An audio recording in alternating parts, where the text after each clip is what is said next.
හරි ආයිබෝන් අලුත් වැඩක් කරන්න කියලා පටන් ගත්තේ ලංකාවේ ගොඩක් ඉන්නවා අපේ ගුරුවරු ඉන්නවා ඊට පස්සේ තරුණ පිරිමි ළමයි ගැහැණු ළමයි ඉන්න ගොඩක් ටියුෂන් එකට එන ඉතින් ටියුෂන් ක්ලාසස් ගැන ඒව කොහොමද කරන්නේ ඒවා එන ප්‍රශ්න ඒව निराකරණය කරගන්නේ කොහොමද ඒවට මුහුණ දෙන්නේ කොහොමද අන්න ඒව සම්බන්ධව තොරතුරු තියෙන YouTube channel එකක් කරන්න ඕන කියලා මට හිතුණා. ඉතින් ඒකේ පළවෙනි වීඩියෝ එක තමයි අද මම මේ කරන්නේ මේ කොහොමද මේ ටියුෂන් ගැන විතරයි මේක අපි කතා කරන්නේ. ඉතින් මේ මුලින්ම මම පළවෙනි වීඩියෝ එක කරන්න බැලුවා මේ එපිසෝඩ් මේකේ 200ක් විතර යාවි. පළවෙනිම වීඩියෝ එක මම කරන්න හිතන් ඉන්නවා මේ ටියුෂන් ක්ලාස් එකක් පටන් ගන්න නගරයක් තෝරගන්නේ කොහොමද? ඒ කියන්නේ මොන වගේ නගරයකද ටියුෂන් ක්ලාස් එකක් පටන් ගන්න ඕන කියලා කොහොමද ඩිසයිඩ් කරගන්නේ කියලා. ඒක ගොඩක් අය තියෙන ප්‍රශ්නයක් නේ. එතකොට දැන් ඒකේ අපි බැලුවොත් ගොඩක් කරුණු තියෙනවා. එකක් අපි මෙහෙම බැලුවොත් දැන් තමන් උගන්වන සබ්ජෙක්ට් එක අනුව බලන්න ඕන ඒ ඔයා පාස් පටන් ගන්න ඉන්න නගරේ හිතාගෙන ඉන්න නගරේ ළමයි ඉන්නවද කියලා. දැන් මම උදාහරණයක් කියන්නම් ඉස්සර නුගේගොඩ ගොඩක් ආර්ට්ස් කියන්නේ ආර්ට්ස් ඊට පස්සේ පොලිටිකල් සයන්ස් මේවට ළමයි හිටියට දැන් ළමයි නැහැ.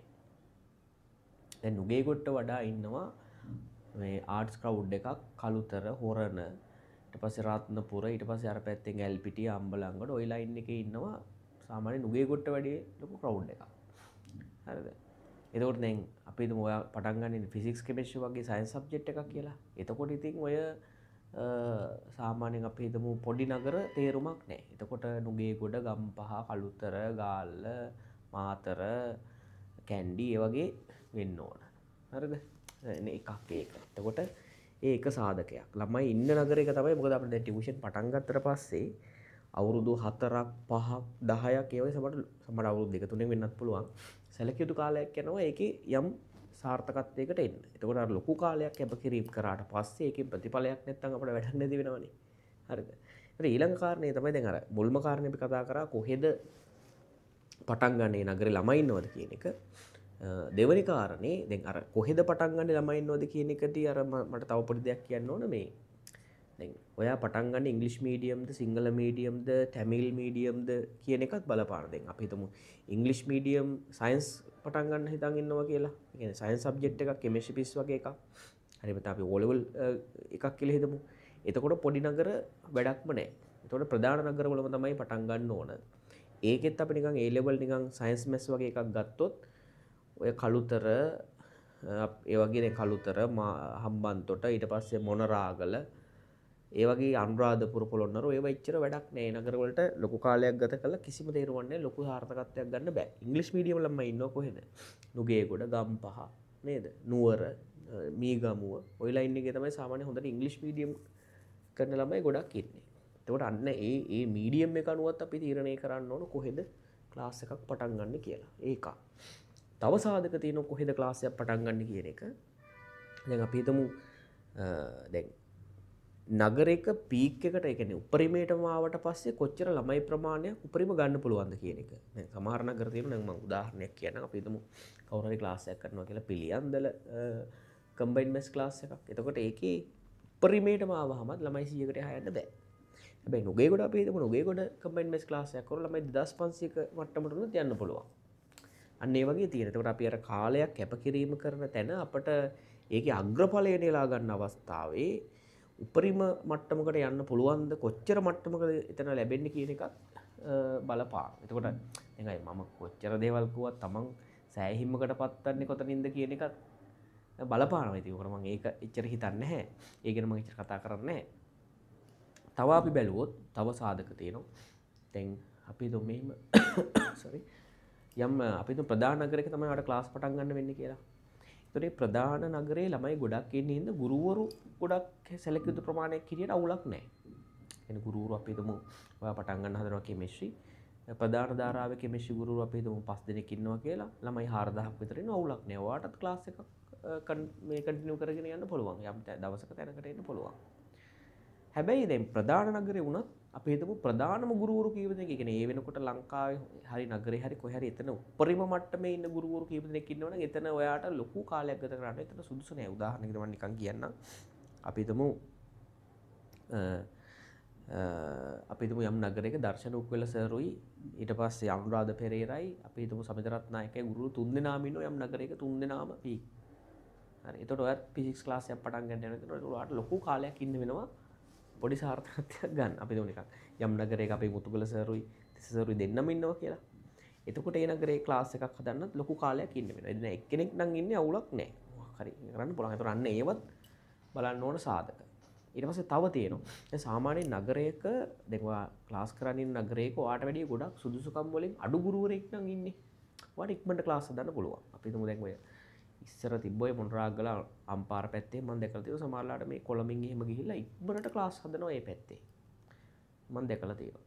ඊට පස්සේ ඔය O level ගුරුවරුත් එහෙම තමයි. සමහරලාට ඔය හොඳ කැම්පස් එකට තේරලා යන මෙඩිකල් ෆැකල්ටි, ඉන්ජිනියරින් ෆැකල්ටි වල මල්ලිලා එහෙම නංගිලත් ඉන්නවා. මේ හොඳ O level ක්ලාස් එකක් ඉක්මනින් හදන. ඒ කියන්නේ ඒගොල්ලෝ අර කම්පෙයා වෙනවනේ. මේ ඉන්න ගුරුවරුත් එක්ක.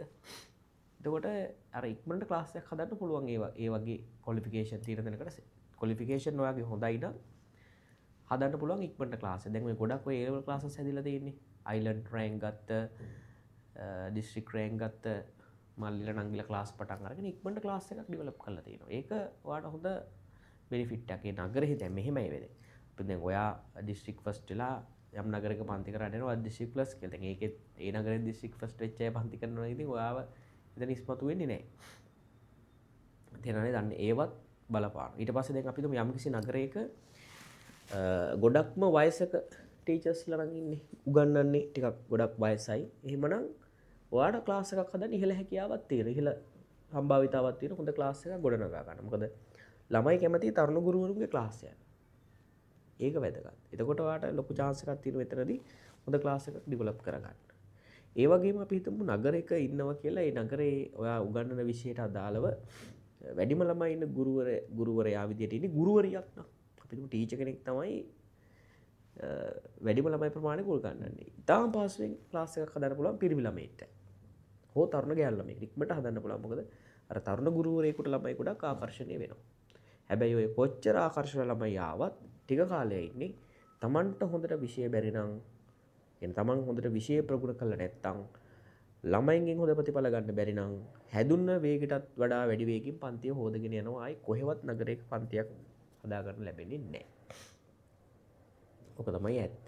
එතකොට ඔන්න ක්ලාස් එකක් පටන් ගන්නකොට අපි කොහෙද පන්තියක් පටන් ගන්න ඕනේ කියන එක තීරණය වෙන සාධක. තව මෙන්න මේ වගේවත් වැදගත්. කොහේ හරි හුදකලාව ඉන්නවට වැඩිය ඔයාට ක්ලාස් එකක් කරන්න ඒ නගරේ තියෙන ප්‍රධානම ආයතනයේ ප්‍රධානම ගුරුවරු එක්ක ඔයාට ආයතනයේ පන්තියක් කරන්න අවස්ථාවක් ලැබෙනවා. ඒතර අන්න ඒ වගේ දෙයක පන්තියක් පටන් ගන්න එකත් ඉතාම සාර්ථකයි. ඒකත් හරි වැදගත්. ඉතින් ඔන්න ඔය වගේ සාධක ගොඩක් තියෙනවා මේ කොහෙද පන්තියක් පටන් ගන්න කියන එක තීරණය කරන්න. තේරෙනවද? එතකොට තව වැදගත් ඒවා තව පස්සට ගියාම දැන් අපි ගුරුවරයෙක් නම් දැන් පස්සේ අපි කොහෙද ජීවත් වෙන්නේ? දැන් අන්තිමට දැන් කසාද බැඳලා මැරි කරලානේ ඊට පස්සේ ළමයි හම්බෙලා හැමෙනකොට අපිට ළමයින්ගේ පස්සේ යන්න වෙනවා ගුරුවරුන්ට. එතකොට ගොඩක් ගුරුවරු ඉන්නවා ඈත ක්ලාස් කරලා ළමයි පස්සේ යන්න වෙලා ක්ලාස් විනාශ වෙලා ගියපු අය. ළමයි ලෙඩ වුණාම ලෙඩවලට යන්න වෙනවනේ. ඒතර අපි ඉස්සරහට දිගටම කොහෙද ජීවත් වෙන්නේ කියන එක බලපානවා. ඒ කියන්නේ ඒ අනුව අපි තීරණය කරන්න ඕන අපි කොහෙද ක්ලාසස් කරන්න කියලා. නැත්නම් අපි ජීවත් වෙන්නේ අපි හිතමු හම්බන්තොට ක්ලාස් එක කරනවා නුවර. එතකොට අසාර්ථකයි. එතකොට ඒක කරගන්න බෑ. එතකොට ওই වගේ දිගටම ක්ලාසස් කරනවා නම් ওই වගේ තීර්ණායක විශාල ප්‍රමාණයක් තියෙනවා. සලකා බලන්න ඕන. දැන් මට කියවෙච්ච නැති නිර්ණායක තියෙනවා නම් ඔයාලට පුළුවන් අනිවාර්යයෙන්ම කමෙන්ට් එකක් දාගෙන යන්න මෙන්න මේ දේවලුත් සලකා බලන්න ඕන කියලා. මොකද මේ මම මේවා කතා කරන්නේ ටියුෂන් එකේ තියෙන ගොඩක් රහස්. ඒ කියන්නේ ඒවා ගොඩක් දුරට මේ ඉගෙන ගන්න වෙන්නේ වැඩිහිටි ගුරුවරු, අත්දැකීම් තියෙන ගුරුවරු, ඒගොල්ලොත් එක්ක කතා කරලා ආශ්‍රය කරලා සමහරවිට කියන්නේත් නෑ. ඒ වෙන සිදුවීම් වලින් තමයි කාලයක් ගියාම ඔය අත්දැකීම් ගන්න වෙන්නේ. ඉතින් නමුත් මම හිතුවා මේ අපි එකතු කරගෙන තියෙන අත්දැකීම් මෙහෙම ආධුනික ගුරුවරයෙක්ට ගන්න පුළුවන් විදියට මේ ඔක්කොම මේ දාලා තියන්න ඕනේ කියලා. එතකොට අර මිනිස්සු ගොඩකට වැරදිලා තියෙන එක. මමත් ඒ වගේ තැන්වල ක්ලාස් පටන් ගන්න තියෙනවා.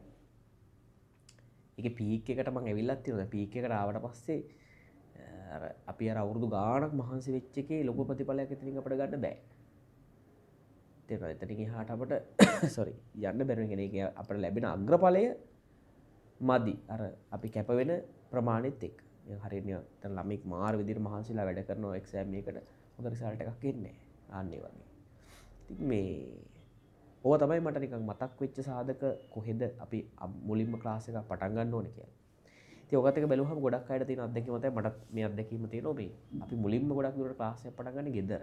ඒ කියන්නේ අපිට ඔය ළඟ පාතේ ඉන්න ළමයි එහෙම නැත්නම් ඔය නෑදෑයෝගෙන ළමයි ඔය කොහොම හරි නේද? අපි කැම්පස් තේරුණාම හරි හොඳට A level පාස් වුණාම හරි අපිට කියනවා ඇවිල්ලා මේ ක්ලාස් එකක් මේ ළමයින්ට කරලා දෙන්න කියලා.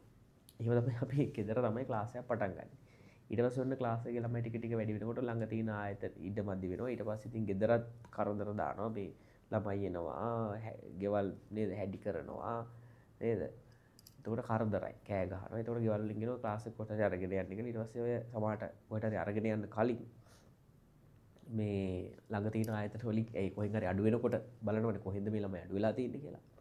ඒතර කතා කරන මෙන්න මේ අපේ ආයතනයේ ක්ලාස් එකක් කරන් ඉන්න කියලා. එහෙම තමයි ඉතින් ඔය වැඩේ පටන් ගන්න. එතකොට අර ඔයාලට පටන් ගන්න කොහෙවත් වෙනක් නැත්තම් ඔයාලට ගෙදර ක්ලාස් එක පටන් ගන්න පුළුවන්. එහෙම නැත්තම් පාරක් යන යාළුවෙකුගේ ගෙදර. එහෙම නැත්තම් කාගේ ආයතනයක් තියෙනවා නම් එතන. ඒ වගේ ක්ලාස් එකක් පටන් ගන්න පුළුවන්. අර ක්ලාස් එක පටන් ගනිද්දි මේ වැඩ ටික කරගෙන යනකොට මේ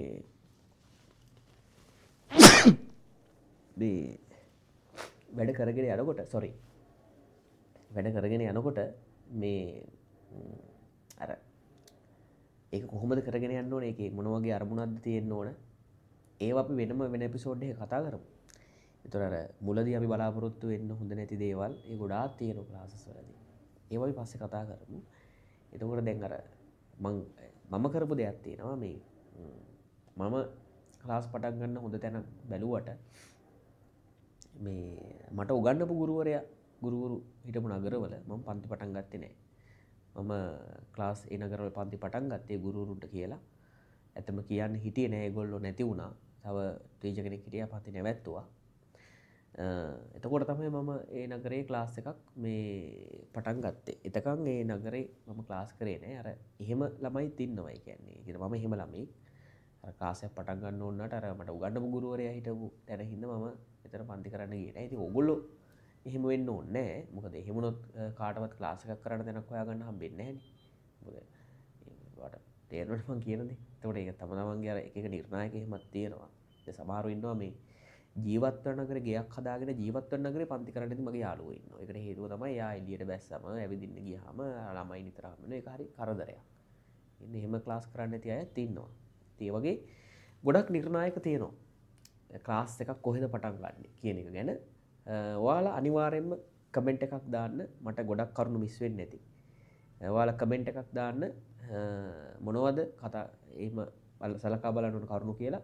ඔයාලගේ අත්දැකීම් තියෙනවා නම් ඒවත් කමෙන්ට් කරන්න. ඒ වගේම මම මේක එපිසෝඩ් 200ක් විතර ගහන්න බලාපොරොත්තු වෙනවා.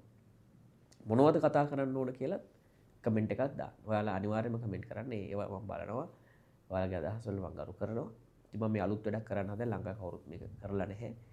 ඉතින් මේක තමයි පළවෙනි වීඩියෝ එක. අද පොඩ්ඩක් අසනීප වෙලා හිටියේ මේ AC එක වටනම් තවත් පොඩ්ඩක් අමාරුයි.